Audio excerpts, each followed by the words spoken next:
Imagine చెయ్యి. Summer vacation పూర్తయ్యాయి. నువ్వు మళ్ళీ స్కూల్ లేదా కాలేజ్‌కెళ్తున్నావు. నీ ఫ్రెండ్స్ అందరూ మళ్ళీ కలుస్తున్నారు. అదే జోక్స్, అదే మాటలు. కానీ నువ్వు లోపలికి అడుగుపెట్టిన క్షణంలో ఒక్కసారిగా సైలెన్స్.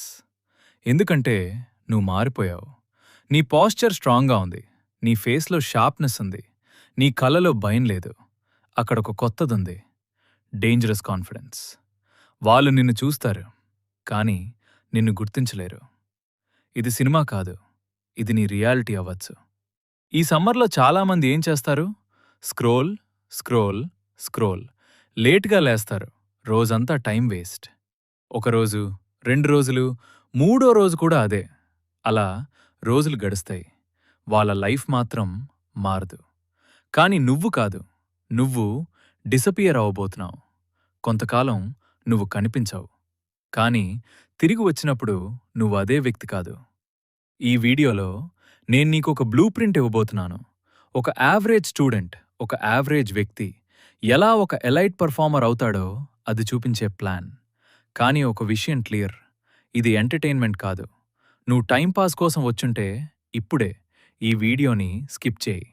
ఎందుకంటే నేను చెప్పబోయేది నిన్ను బ్రేక్ చేస్తుంది. తర్వాత నిన్ను మళ్ళీ బిల్డ్ చేస్తుంది. ఇప్పటికీ చూస్తున్నావంటే కంగ్రాచ్యులేషన్స్. నీ అటెన్షన్ ఇంకా స్ట్రాంగ్గా ఉంది. Chapter 1, summer arc. Summer arc అంటే ఏమిటి? ఇది జస్ట్ జిమ్ ఛాలెంజ్ కాదు. ఇదొక ట్రాన్స్ఫర్మేషన్ ఫేజ్. ప్రపంచం స్లో అవుతుంది. నీకు టైం దొరుకుతుంది. ఒక బ్లాంక్ కాన్వాస్ నీ లైఫ్ని మళ్ళీ డ్రా చేయటానికి. ఈ టైంలో ఇద్దరుంటారు. మొదటివారు ఈ టైంని ఎస్కేప్గా ఉపయోగిస్తారు. లేట్గా లేస్తారు, ఫోన్ తీసుకుంటారు, రీల్స్ చూస్తారు. రోజు ముగుస్తుంది. మరుసటి రోజు అదే. సమ్మర్ ముగిసేసరికి వాళ్ళ లైఫ్ అదే ప్లేస్లో ఉంటుంది.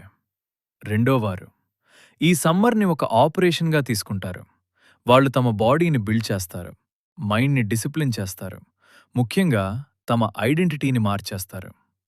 సమ్మర్ ఆర్క్ అనేది ప్రపంచాన్ని ఇంప్రెస్ చేయటం కాదు. ఇది నిన్ను నువ్వు అప్గ్రేడ్ చేసుకోవడం. ట్రాన్స్ఫర్మేషన్ ఎక్కడ జరుగుతుంది తెలుసా? నాయిస్లో కాదు, సైలెన్స్లో. Chapter 2, disappear mode. First rule, disappear. అవును, నిజంగా. కొంత టైం ప్రపంచం నుండి దూరంగా ఉండు. చాలామంది ఇక్కడే ఫెయిల్ అవుతారు. వాళ్ళనుకుంటారు ట్రాన్స్ఫర్మేషన్ కూడా చేస్తాను, సోషల్ లైఫ్ కూడా మెయింటైన్ చేస్తాను. కానీ అది అసాధ్యం. ట్రాన్స్ఫర్మేషన్ మరియు కంఫర్ట్ ఎప్పుడూ కలిసిరావు. జిమ్లో మసిల్స్ బ్రేక్ అవుతాయి. అప్పుడు నొప్పి ఉంటుంది. కానీ అదే మసిల్స్ మరింత స్ట్రాంగ్గా రీబిల్డ్ అవుతాయి. అలానే నీ ఐడెంటిటీ కూడా మొదట బ్రేక్ అవ్వాలి.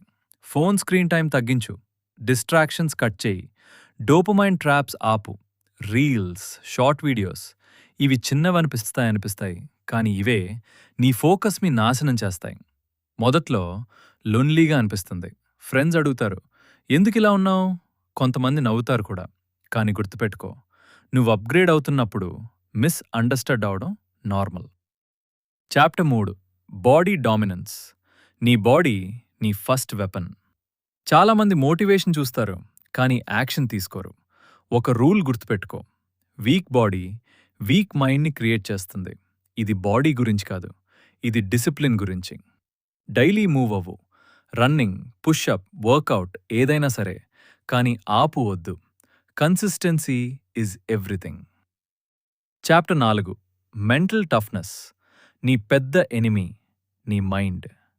ఇవాళ మూడ్ లేదు, ఇవి లేదు. ఇవి చిన్న మాటలు కాదు. ఇవి నీ ఫ్యూచర్ని నాశనం చేస్తాయి. డైలీ ఒక అన్కంఫర్టబుల్ టాస్క్ చేయి. కోల్డ్ షవర్, డీప్ వర్క్, నీ నో ఫోన్. ఇలా నీ బ్రెయిన్ రీప్రోగ్రామ్ అవుతుంది. Chapter 5, communication. ఒక సూపర్ పవర్. ప్రతిరోజు మాట్లాడు చూడు. కొత్త వ్యక్తితో మాట్లాడు చూడు. మొదట్లో భయం ఉంటుంది, కానీ అది నార్మల్. ప్రాక్టీస్ చేస్తే కాన్ఫిడెన్స్ వస్తుంది. Final system 3 missions: body mission, focus mission, voice mission. Day 1, easy. Day 7 hard.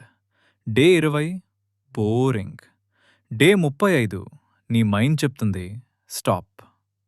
అదే మూమెంట్ నీ లైఫ్ని డిసైడ్ చేస్తుంది. Ending. Transformation is not perfection, it is consistency.